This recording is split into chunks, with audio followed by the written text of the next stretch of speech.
여러분, 우리는 늘 건강에 관해서 관심이 많습니다. 그래서 대화할 때도 보면 건강에 관한 거, 또 몸이 아프신 분들을 보면 어디가 아프셔서 저러나 이렇게 궁금증을 가지고 또 서로 안부도 묻고 그렇게 지나가고 있습니다.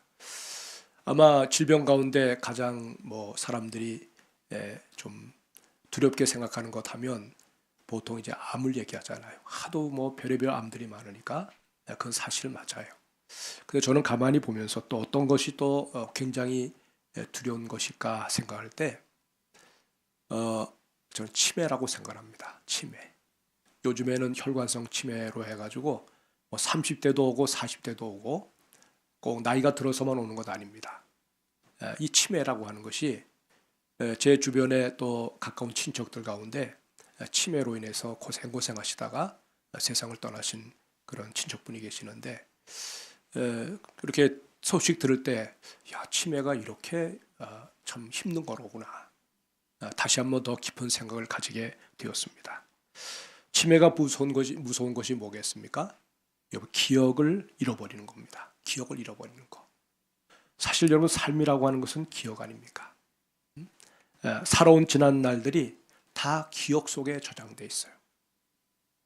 그러니까 기억을 잃는다는 것은 뭐냐? 기억을 잃어버린다는 것은 소중한 지난 날의 삶이 다 지워지는 것을 의미합니다.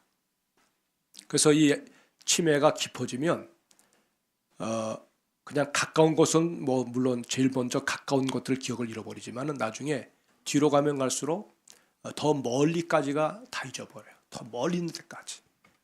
그러니까 나중에는 그 거진 이제 종말 단계에 가면은 아무것도 기억을 못 하는 거예요. 앞에 남편도 못 알아보고 아내도 못 알아보고 자식도 못 알아봅니다.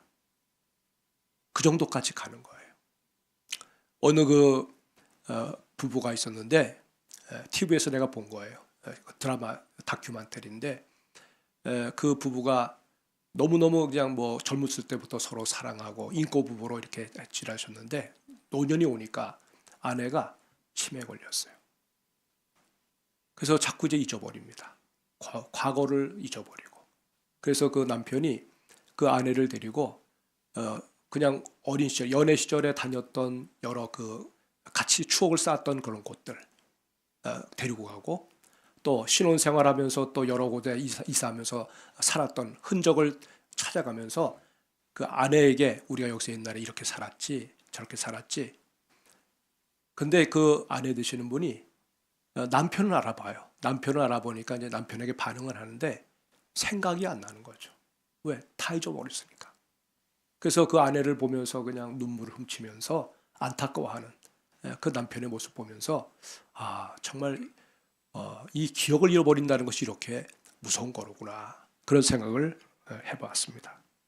우리가 깨끗이 지워서 좋은 것도 있지만은 망각해서는 안 되는 소중한 기억들을 다 가지고 있지 않습니까?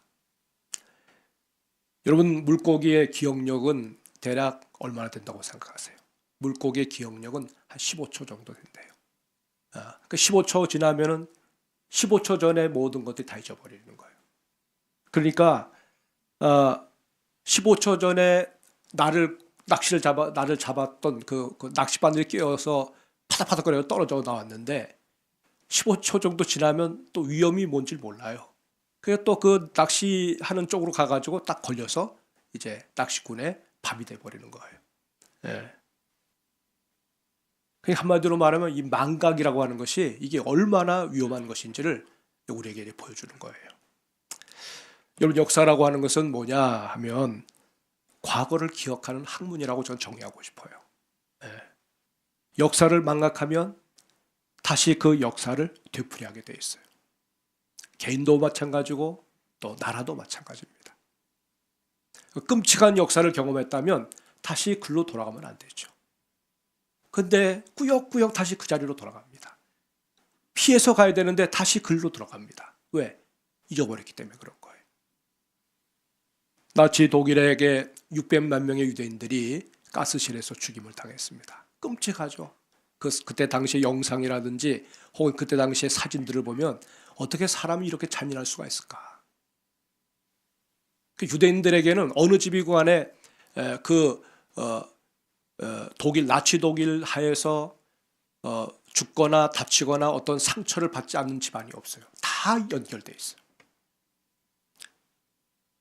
그래서 유대인들은 그 예루살렘에 그 야드 바셈이라고 하는 기념관이 있는데, 그 야드 바셈이라고 하는 그 기념관을 들어가면은 당시에 그 홀로코스트라고 그러죠. 그 유대인 학살 현장의 사진들을 거의 다 전시하고 유물들 다 전시합니다. 그리고 또 거기 보면 기억의 방이라고 저희 기억하고 있는데, 거기서 아이들의 이름을 불러요. 그 아이들 수십만 명의 아이들이 죽임을 당했는데 그 하나의 하나의 이름을 계속 부릅니다. 1년 365일 또 뭐 2년 3년 그냥 아이들의 이름이 다 불려질 때까지 또 부르고 또 다시 또 시작해서 또 부르고, 기억해야 된다는 거죠. 예? 기억해야 된다. 그래서 야드바셈 그 앞에 거기 그렇게 기록이 되어 있어요. 용서해라. 그러나 잊지는 말아라. 아주 유명한 선구죠. 유명한 글귀예요. 용서는 해라. 그러나 잊어서는 안 된다. 이것이 유대인들이 갖는 아주 강한 이런 생각이라고 볼 수 있습니다. 이 모세가 이스라엘 백성들을 애굽에서 이끌어내 가지고 40년의 그 광야를 거쳐서 약속의 땅으로 이제 이끌어 가는데, 이제 저 요단강만 건너가면 약속의 땅이에요. 그 약속의 땅이 바라보이는 그 언덕에서 이제 모세가 멈춥니다. 왜? 모세는 거기에 못 들어가거든요. 그래서 거기서 이제 몇 개월을 머물면서 그 출애굽한 백성들 가운데 반은 광야에서 다 죽었어요. 출애굽한 1세대, 부모 세대들은 광야에서 다 죽었어요. 그리고 그들에게서 난 자녀 세대들이 이제 여호수아의 인도를 받아가지고 저 가나안 땅으로 들어가게 되는데, 거기에서 모세가 그 들어갈 백성들을 향해서 이제 설교를 합니다.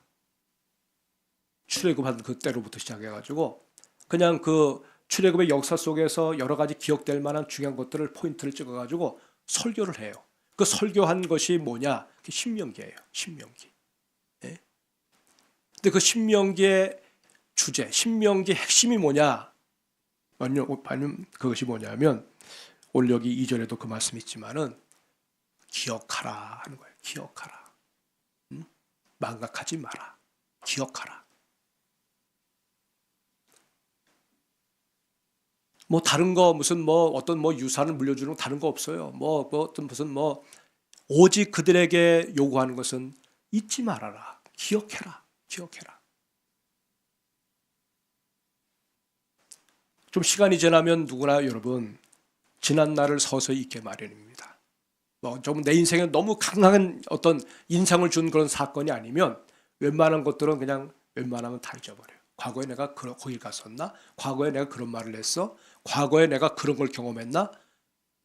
여러분 시간이라는 것이 얼마나 무서운지 몰라요. 이 시간의 파도가 한번 우리를 싹 지나가면은 여러분 장사가 없어요. 그냥 잊어버려요. 잊어버려요.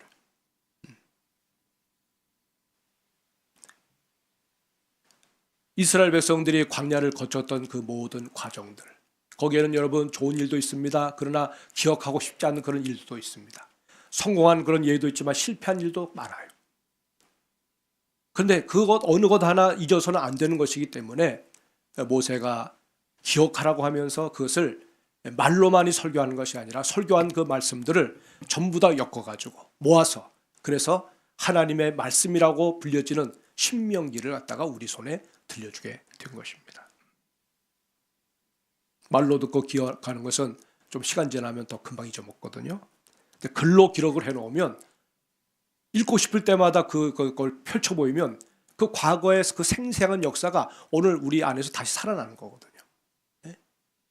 그래서 마치 오늘 과거에 그 수천 년 전에 있었던 그 사건이 마치 오늘 우리 안에서 일어나는 사건처럼 생생하게 기억이 된다는 말이죠. 하나님께서 이스라엘 백성들에게 주신 그 축복이라고 하는 것은 다른 게 아닙니다. 은혜입니다.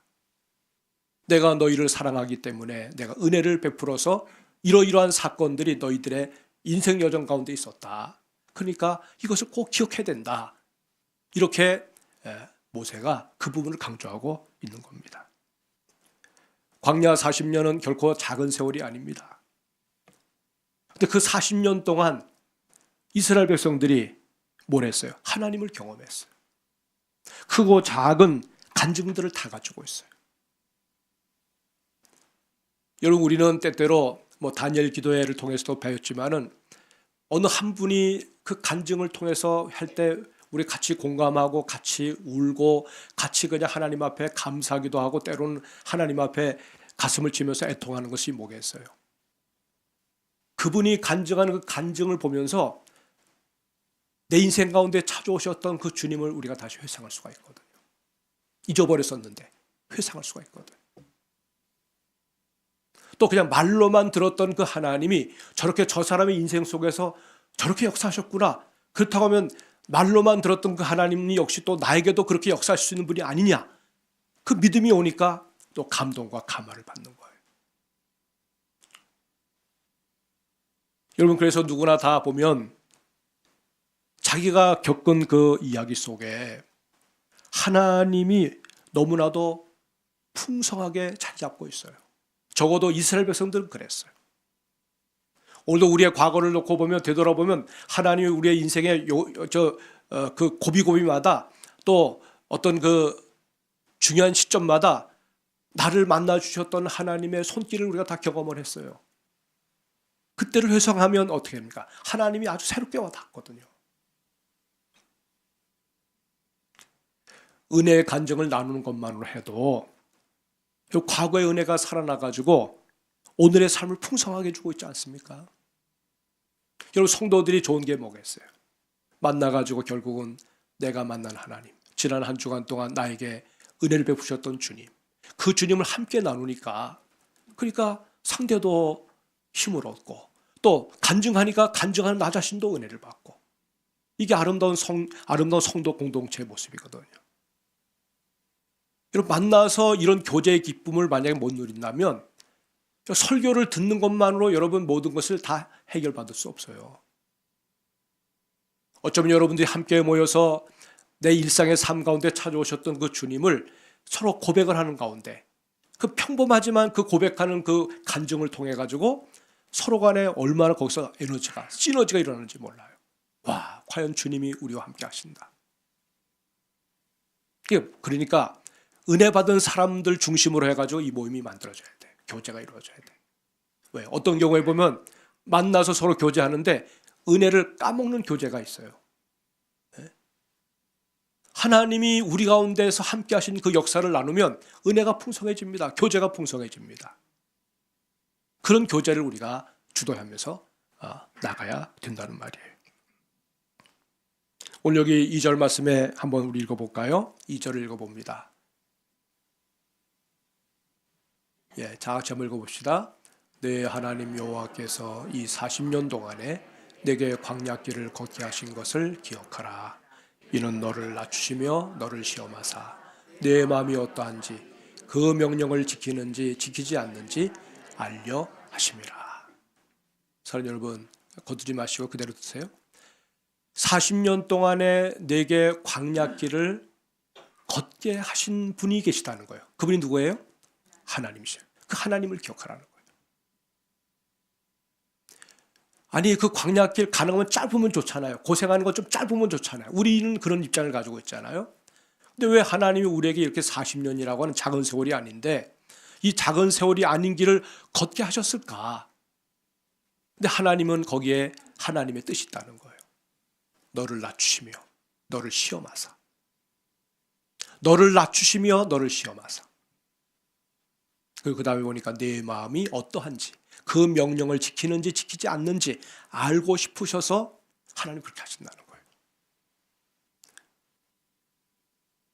사랑하는 여러분, 결국 이 광야 생활을 통해서 하나님께서 결국 우리를 다듬으시는 거죠.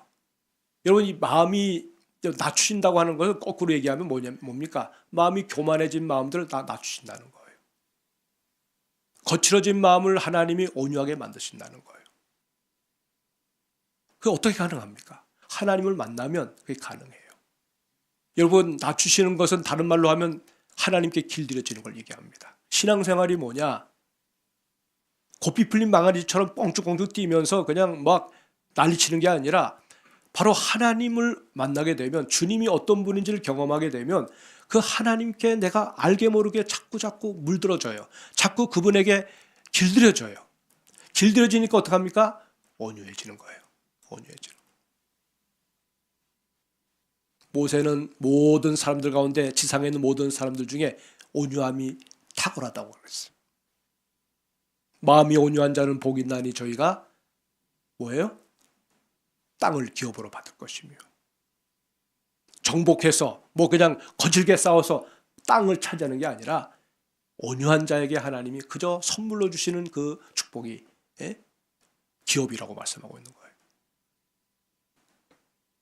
한마디로 이 광야 생활을 통해서 하나님이 당신의 백성들을 빚어서 하나님이 원하시는 수준의 성도들로 보고 싶으신 거예요.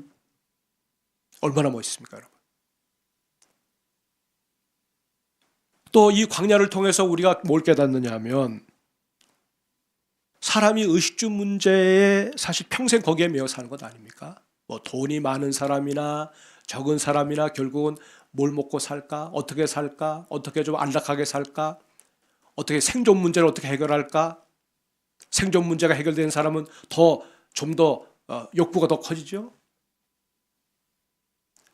다 보면 의식주의 문제예요. 근데 하나님이 이 광야 생활을 통해서 뭘 깨닫게 해주시냐면, 의식주의 문제가 중요한 것이 아니라 더 중요한 문제가 있다. 그래서 여기 3절에 말씀하십니다. 다 같이 한번 읽어볼까요? 너를 낮추시며 너를 줄이게 하시며 또 너도 알지 못하며 내 자손들도 알지 못하던 만나를 내게 먹이신 것은 사람이 떡으로만 사는 것이 아니요 여호와의 입에서 나오는 모든 말씀으로 사는 줄을 네가 알게 하려 하심이니라. 여러분, 광야에서는 뭐 다른 음식을 구할 수가 없어요. 하나님의 계획 가운데 내가 얼마든지 벌어서 먹을 수 있어. 내가 얼마든지 내가 노력으로 해서 내 인생을 내가 스스로 책임질 수가 있어. 이렇게 교만한 자들에게 광야를 통과시켜 가지고 결국 우리가 할 수 있는 것이 아무것도 없구나. 근데 바로 그때 하나님이 이스라엘 백성들에게 만나를 먹이십니다. 만나를. 듣도 보도 못한 만나를 먹어요. 너무 신기하고 맛도 기가 막히고, 그래서 도대체 이게 뭐냐? 이 만나란 뜻이에요. 히브리 말로. 이게 도대체 뭐냐? 만나. 그러면서 그 만나를 먹으면서 이스라엘 백성들에게 주님이 심어주고 싶으신 것이 뭐냐면, 사람이 떡으로만 사는 것이 아니요 뭐로 산다고요? 하나님의 말씀으로 산다. 하나님의 말씀이 사실 우리의 영혼의 양식이 되어야 된다는 거예요. 네. 여러분, 떡으로 사는 것이 중요하지 않다는 게 아닙니다. 적어도 우리가 살아가면서 삶의 우선순위를 하나님의 말씀에 두고 그 말씀의 양식을 먹으면서 살아가게 될 때 주님이 다른 부분들도 우리의 삶을 거두셔서 필요할 것들을 채우신다는 말씀이 여기에 담겨져 있는 거예요.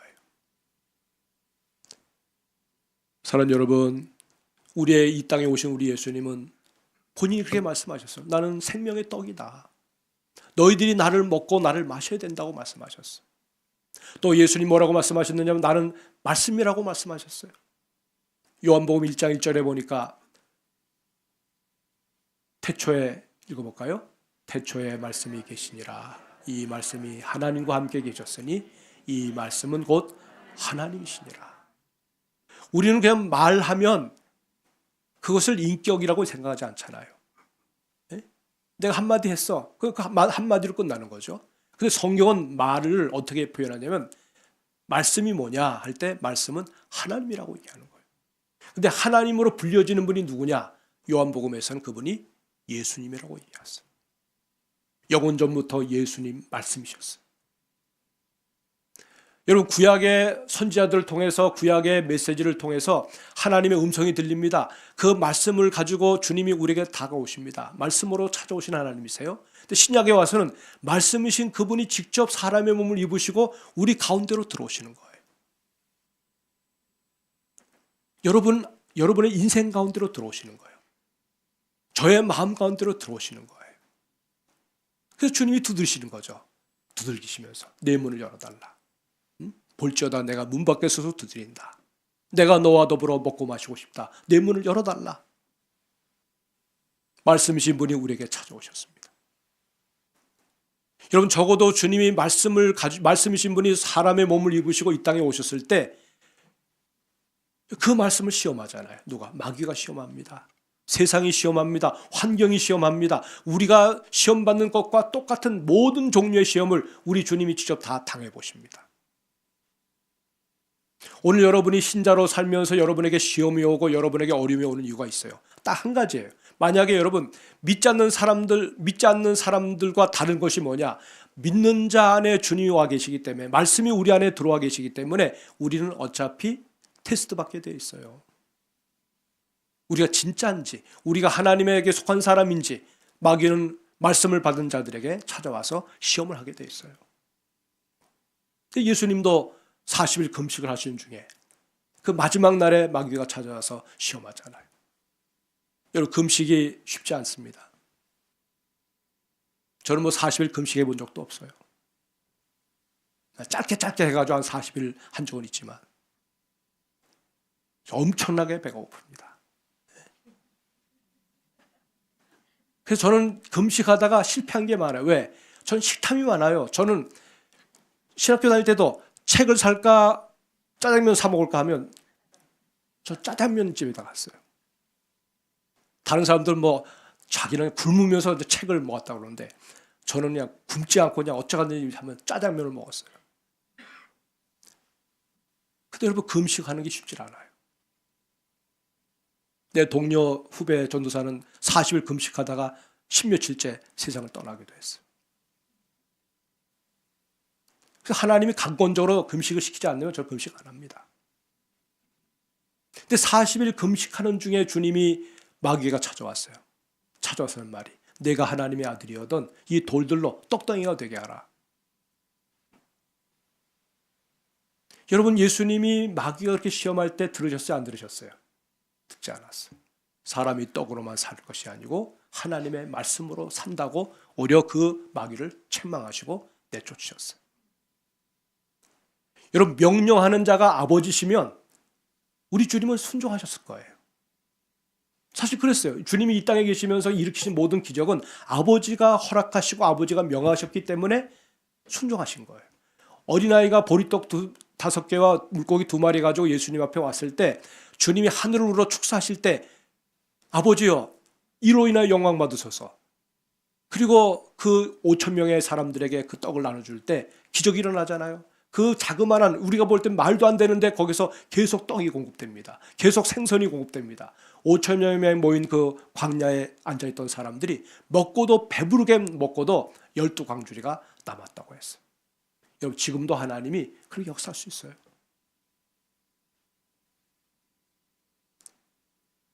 우리 주님은 그런데 마귀의 그 말을 듣지 않았어요. 왜? 여러분, 누가 나한테 명해서 말을 듣는다고 하면 그에게 속한 거예요. 그게 속한 거예요. 마귀가 이러해서 따라가면, 그래서 능력을 보여주고 뭐 하면 이미 벌써 마귀에게 지는 거거든요. 나에게 명령하시는 분은 주밖에 없어요. 아버지밖에 없어요. 그래서 예수님은 철저하게 아버지의 말씀을 순종하셨어요. 우리도 마찬가지입니다. 우리도 주의 말씀을 받아 살고 있는 우리들인데, 우리가 어떨 때 하나님 앞에 이 말씀을 순종하며 살아야 되느냐? 주께서 우리에게 명하실 때 그 말씀을 순종하는 자가 하나님 보시기에 아름다운 사람인 거예요. 사랑하는 여러분, 우리가 이 빌딩 숲이 이루고 있는 이 서울 한복판에서 살고 있으니까, 문명의 이들이 갖춰진 이런 아주 최신 도시에서 살고 있으니까 여기가 광야가 아니라고 생각하잖아요. 여러분, 세상을 가만히 보면요, 하루아침에 아주 번성하던 그런 도시가 황폐해지는 것이 시간 문제고요. 어디든지 여러분, 조그만 조건이 잘못 틀어지면 광야가 다 될 수가 있어요. 결국 오늘날 많은 사람들이 결국 막 목숨 내놓고, 그리고 자기의 모든 시간을 다 바치면서 우리가 애를 쓰는 것이 뭐냐? 결국 생계 문제 가지고 애를 쓰잖아요. 여러분, 그것이 잘못됐다는 거 아니에요. 네? 정말 그것을 우리가 해야 돼요. 우리가 맡겨진 일을 우리가 해나가야 돼요. 그러나 중요한 것은 우리의 모든 삶을 책임져 주시고 안전을 보장해 줄 만한 유일한 길은 오직 주님밖에 없다는 그 고백하에 주의 인도하심을 잘 받아 순종하는 하나님의 백성들이 되어야 할 줄로 믿습니다. 하나님께서는 광야를 걷고 있는 이스라엘 백성들의 필요를 채워주셨어요. 여러분 여기 오늘 4절 말씀에 보면, 자 읽어봅니다. 시작. 이 40년 동안에 내 의복이 헤어지지 아니하였고 내 발이 부르트지 아니하였느니라. 물론 이스라엘 백성들이 때로는 불평도 하고 원망도 하고 불순종으로 넘어지기도 하지만 전체적으로는 그래도 하나님의 인도를 따라서 쭉 가고 있었잖아요. 그러니까 하나님의 말씀의 인도를 받아 살아가는 그 백성들을 하나님이 어떻게 책임져 주시느냐 했더니 내 의복이 헤어지지 않았고 40년 동안 내 발이 부르트지 않았다. 전 성경을 읽을 때마다 신기하게 생각을 했어요. 근데 이것이 정말 가능하겠다는 생각이 들어요. 왜? 하나님은 얼마든지 할 수 있는 분이세요. 여러분 하나님은 능히 이렇게 할 수 있는 분이기 때문에 내가 하나님께 내 인생을 맡기고 믿음으로 산다고 하는 것은 이건 굉장한 모험이기도 하지만 이건 엄청난 우리들에게는 좋은 도전이 되기도 하는 겁니다. 내가 하나님께 순종하면 하나님 내 인생 책임져 주실 거야. 그리고 우리가 주님을 위해서 주님이 원하시는 삶을 산다면 바로 하나님이 하나님 되심을 우리의 인생 속에서 하나님이 경험하게 하실 거라는 말씀이에요. 우리 교회 어느 권사님 여기 날마다 출석은 못하시지만은 엊그제 전화를 통화를 했어요.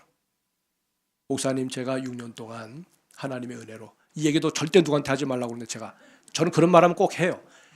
뭐라고 그러냐면 72독을 했대요. 성경을 신구약 성경을 72번을 읽으셨어요.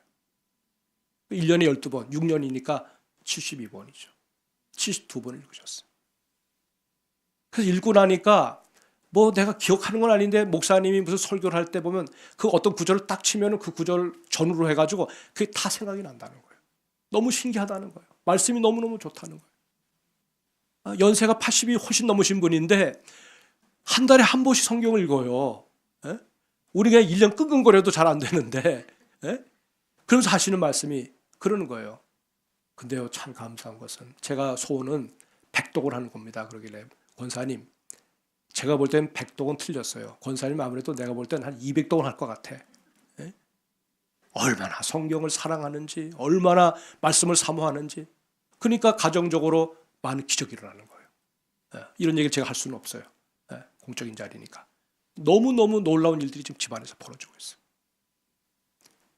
그 자녀들도 좀 더 주님 앞에 중심으로 살라고 막 애를 쓰고 자녀들 키우는 것도 그 자녀들의 앞길을 하나님 앞에 맡길 때도 정말 주님께 맡기면서 해나갈 때 하나님의 섬세한 손길이 역사하는 것을 보면서 그 자녀들도 그 부모님의 영적 권위에 머리를 숙이더라는 거예요. 여러분 뭐 연세가 많으신 부모님들을 무시하는 아들들이 뭐 아들이 아니라 아들, 딸, 자녀들이 얼마나 많습니까? 근데 영적으로 우리가 하나님 중심으로 살면 하나님이 내 인생의 주님이라는 것을 고백하면 자녀들도 그 영적 권위에 느껴요. 권위를 느껴요. 그리고 순종하고 존귀 여기고 하나님이 아끼시는 우리 부모님을 내가 어떻게 아껴야 되느냐를 생각하게 되는 거예요. 사랑하는 여러분, 우리 하나님은 때때로 이 광야를 걷게 하시면서 때로 우리가 순종하며 나갈 때는 하나님이 격려해 주시지만은 곁길로 나갈 때는 자꾸 비교를 하거든요. 우리 세상 생각을 하면 상식으로 생각하면 내가 경험한 경험 법칙을 가지고 얘기하면 하나님의 말씀이 막 안 믿어지죠. 그럼 자꾸 불순종하게 되거든요. 그럼 하나님이 어떻게 하시면 손대세요. 그게 징계입니다. 징계. 여기 5절에 보면 여기 뭐라고 말씀하시느냐 하면 읽어봅시다. 시작. 너는 사람이 그 아들을 징계함 같이 내 하나님 여호와께서 너를 징계하시는 줄 마음에 생각하고. 사람은 여러분 아들 자녀들을 징계합니다. 그리고 때로는 이렇게 살아야 된다 훈계도 하고 격려도 하고 책망도 하고 때로 심지어는 또 매도 들잖아요. 왜? 내 자식이니까. 하나님도 마찬가지 우리를 징계하시는데 아들처럼 대우하신다는 거예요. 아들처럼. 징계는 아무한테나 하는 게 아닙니다. 내 자식이기 때문에 내가 너무너무 사랑하기 때문에 그리고 내 모든 소망이 내 자식이 있기 때문에 그래서 자녀들을 우리 부모님들이 때로는 어떡합니까? 엄하게 책망도 하고 징계도 하고 그러는 거예요. 하나님이 역시 우리들도 그렇게 다루신다는 거예요. 광야에서 망하라는 것이 하나님의 뜻이 아니라 광야 생활을 통해서 더 영광스러운 모습으로 모든 사람들이 바라볼 때 야, 나도 저렇게 한번 살아보리라, 나도 저렇게 하나님으로 충만한 인생을 살아보리라, 모든 열방이 부러워할 정도로 믿음의 모델이 되고 이정표가 되어주는 그런 하나님의 사람이 되게끔 하길 원해서 하나님께서 때로 우리에게 그렇게 찾아오셔서 말씀하신다는 거예요. 사랑하는 여러분, 오늘 우리가 지금 이 땅을 살아가면서 두 번 연습할 수 없잖아요. 한 번 살다 가는 겁니다. 그럼 우리는 여기 광야 백성들처럼 그들이 산 삶이 이스라엘 백성들에게는 다 교훈이 됐어요. 여러분, 수천 년이 지났지만 이스라엘 백성들은 지금도 출애굽의 그 사건이 그들의 인생에 얼마나 큰 영향을 끼치는지 몰라요. 그리고 그 사건을 보면서 그들이 승리할 때는 그것을 모델로 보고 실패할 때는 그것을 반면교사로 삼아서 우리는 어떻게 살아야 되지? 그게 우리가 이정표가 되는 거죠. 적어도 내 자녀들이 나를 바라보면서 나도 부모님처럼 하나님이 내 인생을 인도해 주시기를 바라고 나도 부모님과 함께 그 길을 걸어가리라. 우리가 그런 모델이 되어줘야 된다는 거예요. 사랑하는 여러분, 오늘 모세는 이스라엘 백성들을 향해서 잊지 말아라, 망각하지 말아라, 꼭 기억하라, 하나님이 어떤 분인지를 기억하라 권면하는 것처럼 오늘도 우리에게 들려주시는 말씀으로 알고 그 주님을 더욱더 우리 마음 가운데 새기면서 그 주님으로 충만해서 승리하는 삶, 성공적인 인생을 살아가는 복된 주님의 백성들이 되시기를 주의 이름으로 축복합니다. 아멘. 말씀 생각하시면서 한번 기도할까요? 우리도 때때로 망각할 때가 많았습니다. 다른 것은 다 잊어도 좋지만 내 인생 가운데 들어오셔서 함께 동행하시는 하나님 우리가 잊어서는 안 되겠습니다. 그 하나님으로 빚어져서 만들어진 우리 인생인데 주여 저희도 잊지 않고 주를 기억하면서 하나님이 빚어내시는 놀라운 인생을 살아가기 원합니다. 청년 때 우리 학생 시절에 또 인생의 이 노년 가운데 끝까지 믿음의 길 잘 달려갈 수 있도록 도와달라고, 내 자녀들에게 이정표가 되어주고 저들에게 표징이 되어주고 모델이 되어주는 인생을 살아갈 수 있게 해달라고 우리 한 1분 정도만 주여 외치고 기도하십시다. 주여 하나님 아버지 감사합니다. 주님, 오늘도 우리가 2024년도 한 해를 마무리하면서 우리 주님 우리에게 들려주시는 그 메시지가 주여 잊지 말고 기억하라고 하시는 하나님의 말씀을 우리 마음 가운데 담습니다. 주님, 때때로 우리는 세상을 너무나 생각하다 보니 하나님을 잊어버릴 때가 많았습니다. 길을 잃어버릴 때가 많았습니다. 이제는 주님이 우리를 권면하셔서 이렇게 복된 길을 걸어가게 하셨사오니 주님께 길들여지고 주님이 마련하신 그 길을 걸어가며 하나님을 경외하는 가운데 인생 승리의 길을 걸어가는 하나님의 사람들 되게 하여 주옵소서. 예수 그리스도 이름으로 기도하옵나이다.